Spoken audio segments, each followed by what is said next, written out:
My name is Eugene. It's my pleasure to be here.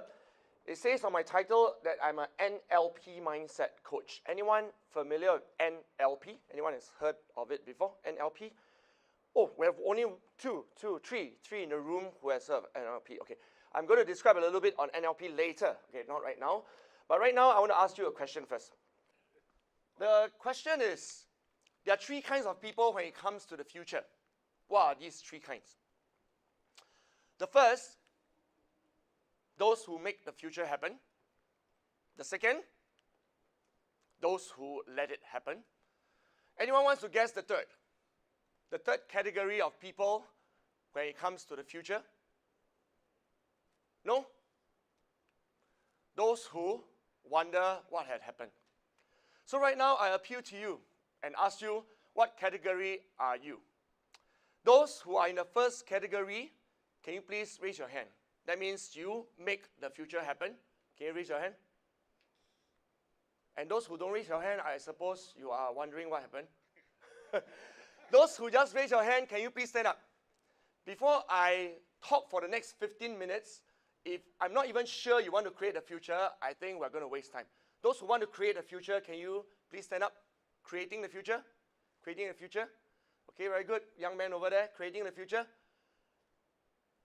I'm very surprised. Then the rest of you? Hey, come on. Let's have some engagement. It's going to be very, very boring sitting there for 8 hours. Okay, those who want to create the future in whatever industry you are in, can you please stand up? Create a future? Okay, I'm going to ask the next category. Those who are going to copy your competitors for the future, can you stand up as well? You don't want to create a future, but you want to be like Samsung and just copy what Apple does, and then Apple want to copy what Samsung does, and just copy here, copy there for the next 10 years. I invite you to stand up as well, right now. And those who don't want to copy and just want to watch everything go past, and then in 2 years' time you want to retire, stand up as well. And then the rest? In 2 years? All right, man, same as me. Hey, I'm surprised. I've asked almost every question. Sir, which category are you in?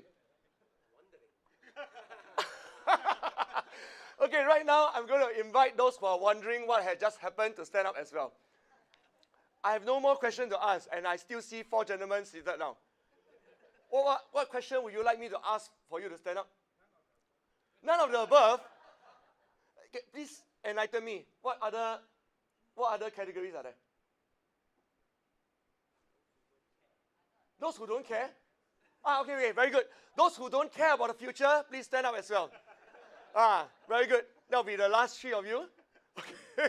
I'm very surprised you will spend 2 full days in a conference if you don't care about the future. I'd rather be swimming at the beach, correct or not? Okay, for all those who have already stood up, right now I want you to grab your things, okay, your wallet, your bag and everything. And right now, please move forward. Move forward. Come. Okay, this is very energy sapping to have everyone seated at the back. Okay, everyone, come. Just move to the front so that there's higher energy of learning. If I'm you, I want to learn as much as possible. Time is short and life is even shorter. We have at most maybe 80, 90 years on earth, and it will be such a waste of time to sit down in a room and decide not to engage and decide not to learn. I'd rather be somewhere else. By the way, Golden Village is nearby. Lots of interesting movies. Please take a seat. Thank you, sir. All right. Before I move on to the actual topic, can you just give yourself a round of applause for taking action? Thank you. Okay. I've been in your seat before. I've attended a lot of financial conferences. I was a banker for 15 years, and most of us just sat there for 2 days. And after I go back, my managing director asked me, so what did you learn? And I said, the food wasn't too bad. There were some pretty ladies, and I couldn't remember what I learned. Okay, this, by the way, is not my quote. It is from someone named John Richardson, a pioneer in systems design. Anyone knows John Richardson? No one? Okay, just Wikipedia him. This is me trying to create a future. Anyone can recognize which is me? Quite unrecognizable. I'm the one right in the middle. Is there a pointer to this? The one on top is the pointer? All right. The yellow dot. the yellow dot, is me. I was the president in junior college, and I was creating the future, dreaming about what the future would look like. And for the next few years, I studied very hard, and I won a scholarship from a very prestigious institution called the Singapore Stock Exchange. Any Singaporean here, raise your hand. Singaporean? Okay, those who like to earn millions of dollars from stocks and shares, raise your hand. Those who like to lose money in stock exchange, raise your hand. No? Okay. So I was in the stock exchange for 7 years trying to create the future of the financial industry. And because I was so successful, a Japanese bank came knocking on my door. And they said, Eugene, we want you to join our company. And that was in 2008. We want you to create the future for us. And they said, how much do you want? And on that day, I doubled my salary. That was 2008, June the 2nd. I doubled my salary on a single day. All because I was creating the future. Unfortunately, the story doesn't go on very well after this. I was a high-ranking officer in an investment bank in Japan. And very soon, I was moved to Hong Kong in 2013. Any Hong Kongers here? They flew in from Hong Kong? Wow, very good, very good. I love Hong Kong. I have bittersweet memories of Hong Kong, and I will share with you why. When I first stepped into Hong Kong, I loved it. People walk a lot faster than Singapore. You realize that? Yeah. I used to think that Singaporeans walk very fast, especially compared to Malaysians and Indonesians and Thais. Yeah, but when I went to Hong Kong, I felt like I was walking in slow motion. Everybody walked a lot faster. And I think that Singaporeans work hard. Do you agree? We work very hard. Do you want to guess Hong Kongers work harder or less? A lot harder. On Saturday, when I flew back to Singapore to be with my family, and on Sunday, when I flew back, on both days, my colleagues are in the office. Scary. Okay, don't ever mention the word work-life balance to them. It doesn't exist. So my life was pretty good and comfortable. I was an expat in a foreign country. My kids were all in international school. And guess what happened to me? I grew complacent. I stopped learning. Every time the management said, Eugene, go and attend some technical skills training, go and attend some soft skills training, and I will tell them, please don't waste my time. Okay, I have a team to run. 16 people, not too big, not too small, across the region. Someone from Taiwan, someone from Mumbai, and I was very busy answering emails. I had no time for training. And then one day, something happened. In 2013, November, I will forever remember that day. HR and the management asked me to go into an office. And I stepped into the office. And at first, I thought they were going to promote me because I was so hardworking.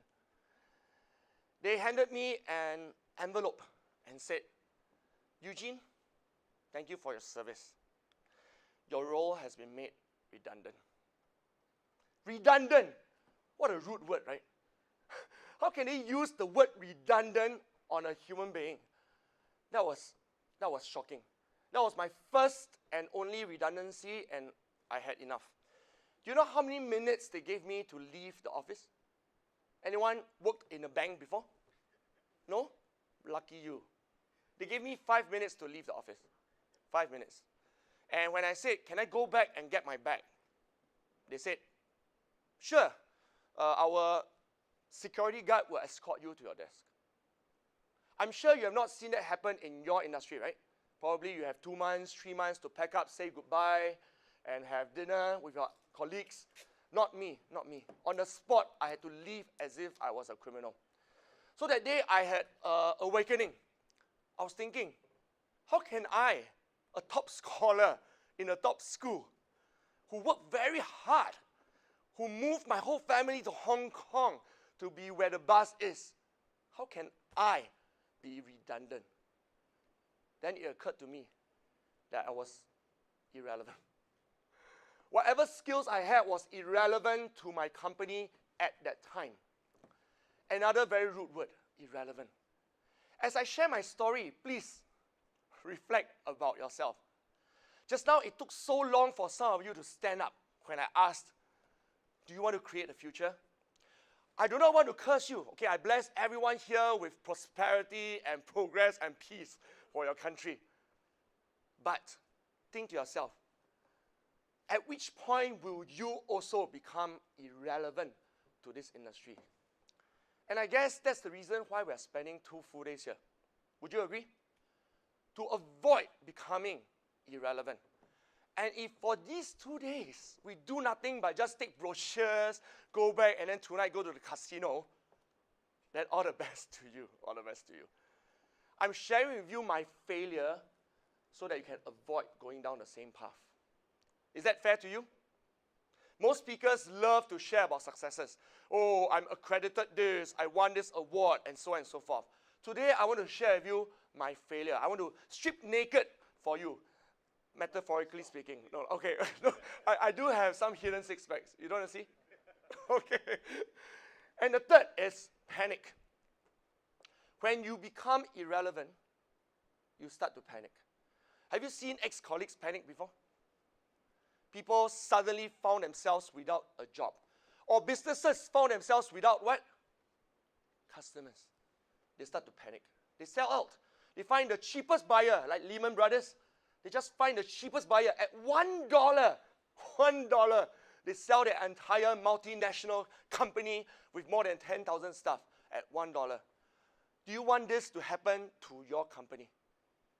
Redundant, irrelevant, panic. This spells RIP. My job went RIP. My ego went RIP. By the way, for those who are not Chinese, let me educate you a little bit about Chinese men. We are very proud. Extremely proud. Too proud. We bank our identity on our name card.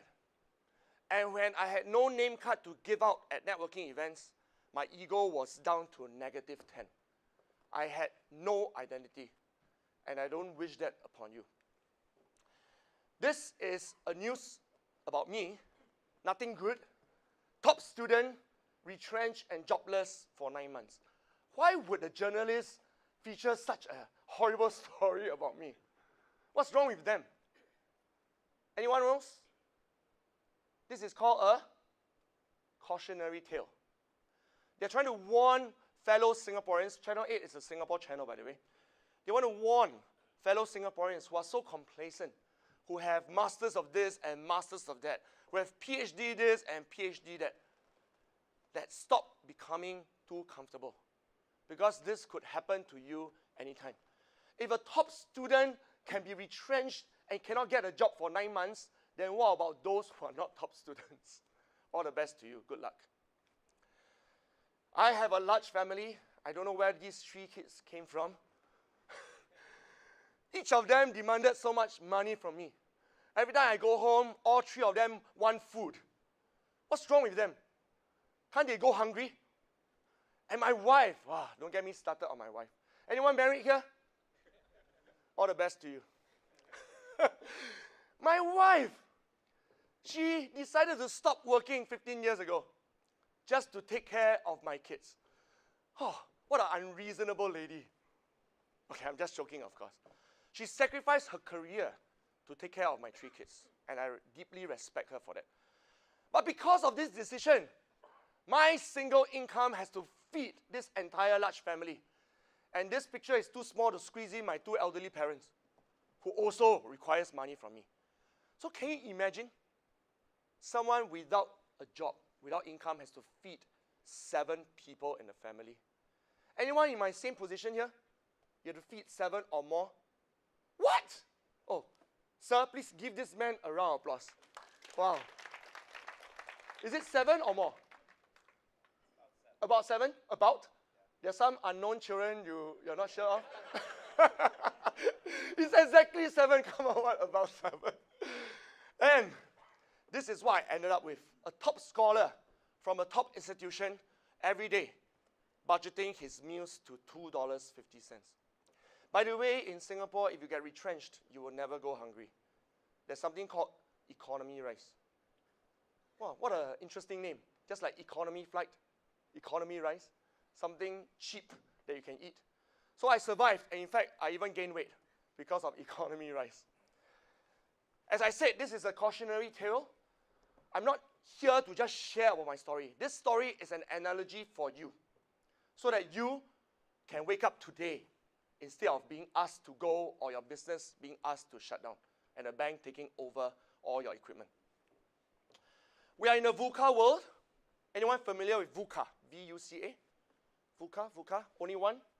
Okay. I would suggest that after my talk, please Google VUCA. It is highly relevant for your industry. V is for volatile, changes happening very quickly. U, uncertain. You have no idea what changes are coming. C, complex. It's not just your industry. Your neighbors, your suppliers, everyone will be interconnected and all will be irrelevant. And A, ambiguous.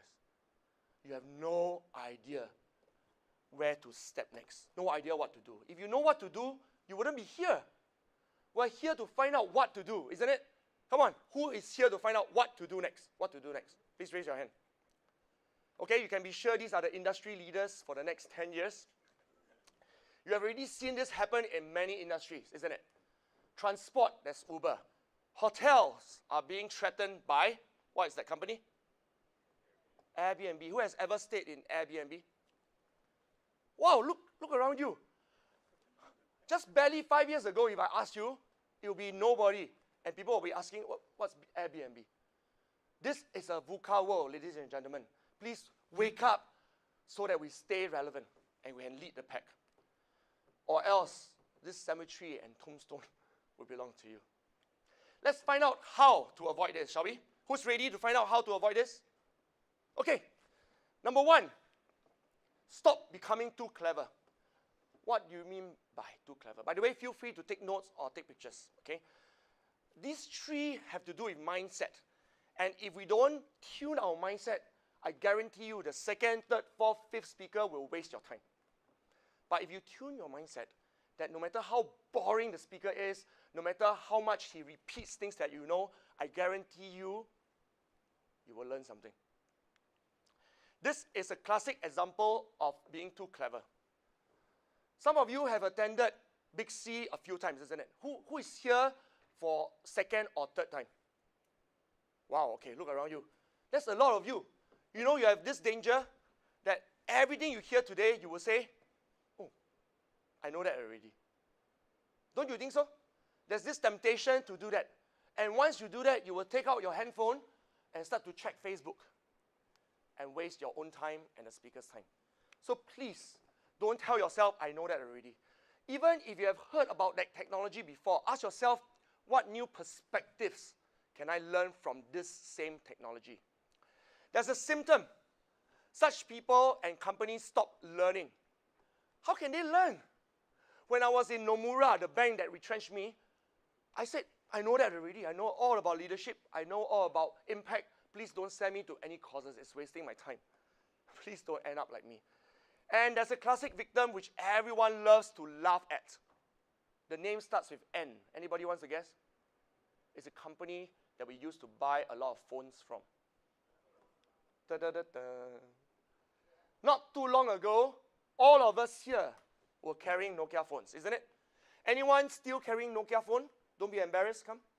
Okay, we have one gentleman. Thank you for keeping Nokia afloat. All thanks to you. They can still employ 10 employees. Nokia was the market leader and became a laughing stock after some time. All because they say, we know all about phones already. They do have an R&D department, by the way. I read about it, and they said they asked the people who could not produce sales to go into the innovation department. These are not the highly respected people. They just had an R&D for the sake of having an R&D. This one, don't have to raise your hand. Some of your companies are like this. I've been training for the past 4 years in multiple countries, multiple industries, and a lot of people are like this. I'm going to move on much quicker. Too comfortable. And for too comfortable, people say this. Let's do something safe. Have you heard this from management before? This is too risky. Let's do something safe. It's okay to say it once in a while, but if you hear it every single time, it's time to change job. There's no way your company will lead the future. You stop evolving, you stop growing. And a classic victim starts with K. Anybody wants to guess? Thank you, Kodak. They are the market leader in film. They were the market leader in film until people stopped using film. In fact, in 1975, they created the very first digital camera. Did anyone know that? Those who knew that, please raise your hand. Can you imagine? Kodak invented the first digital camera. And what happened? Their management shut it down. They say, please stop doing that. It's going to threaten the future of film. Do you hear that kind of saying in your company? Please, for those of you in senior leadership position, slap your chairman, slap your CEO. It's time to wake up before you lose your income. And let's quickly move on to the third one. Too cold. Too cold. That sounds a bit odd in an IT and technology conference. What does too cold mean? People who are too cold will say things like, hey guys, come, let's just focus on technology innovation. What's wrong with focusing on technology innovation? It's good, right? Anything wrong with that? Yeah, people. Have you heard of this word people? Employees are people, customers are people, suppliers are people. And you know, my weakness is your strength, and your strength is my weakness. I'm very poor in technology. I even had to spend 5 minutes learning how to use this. And I realized a lot of engineers and technicians, I don't mean to be rude, but after training for 4 years, this is my personal observation. Many people are very poor in people skills. Do you realize that? It's very sad when we are poor in people skills and only good in technological skills. Because we have disengaged management, disengaged staff, disengaged customers. And at the end of the day, these are the people, human beings with blood flowing in them, who are going to use your products. And if you don't know how to impact them, connect with them, then all the best to you. The classic victim is the entire IT industry. Did you know that it has the highest turnover rate? You may have already felt it, right? People coming and going, coming and going. How can you innovate technology if people keep coming and going? When people give less than 50% of their creativity to your company, all the best to you. So these are the 3 problems, and I've run out of time, I apologize. So very, very quickly, I'm going to use the next 5 minutes and just zoom by, okay? If you'd like to learn more details about these 3 solutions, of course, connect with me during the tea break. Okay, I'm going to go pronto very fast. Are you ready? Okay, let's go Ferrari mode. Number 1, let's expose, okay? Expose and educate. Let's experiment with our products and services, and let's engage our staff. Okay, very quickly, expose and educate. We have a good example of, what's the name? Google, okay? I have no time to elaborate what Google does. I'm sure you know what they do. What impressed me the most is that their largest money churner is search engine, and yet now they are exposing and educating themselves in healthcare, in smart homes, in transport. They are on the right path of disruption. Number 2, Amazon. Anyone bought things from Amazon before? They are amazing. They used to sell only books. Books. A to Z of books. And then they started selling other stuff, and then they started producing hardware. What was the first hardware they produced? Nobody knows? Kindle.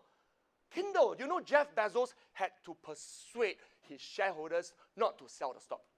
They said, please, we're going to produce hardware, don't sell the stock. And they still sold the stock. Go and check out Amazon's stock price. Okay? They had a dip. Can you see the dip? And after that, whoever held on to the stock became millionaires. This is what being visionary does to your pocket. Millionaires. And finally, engage. One of the top companies to work for in the world. What's their name? Nobody knows their name. Google. Okay, but last year was Facebook. For the past 10 years, it was Google. Has anyone visited Google office before? And what do you see in their office? They see people. You see people in every office. You see happy people. That's not what you see in every office. Happy people playing arcade, playing ping pong. Happy people sleeping. Happy people eating organic buffet cooked by 5-star chef. And these five-star chefs are not vendors. They are Google employees. They are doing the right things. I know not everyone here can give free food and ping pong table, but at least think, what does this mean to your employees and customers? How can you make them happy and engage them? Okay, this is actually my specialty, and I have no time to go through. If you see value in me going to your company and engaging your staff so that they can give 120% to your technologies, then please connect with me. Okay, I end my speech right now. Thank you. Thank you so much, Eugene. Please stay on the stage. If I may invite Mr. Gary Strong to give away a token of appreciation.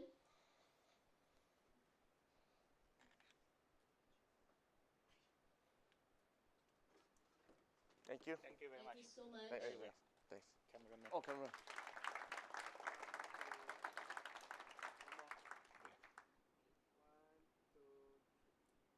Thank you very much. Thank you.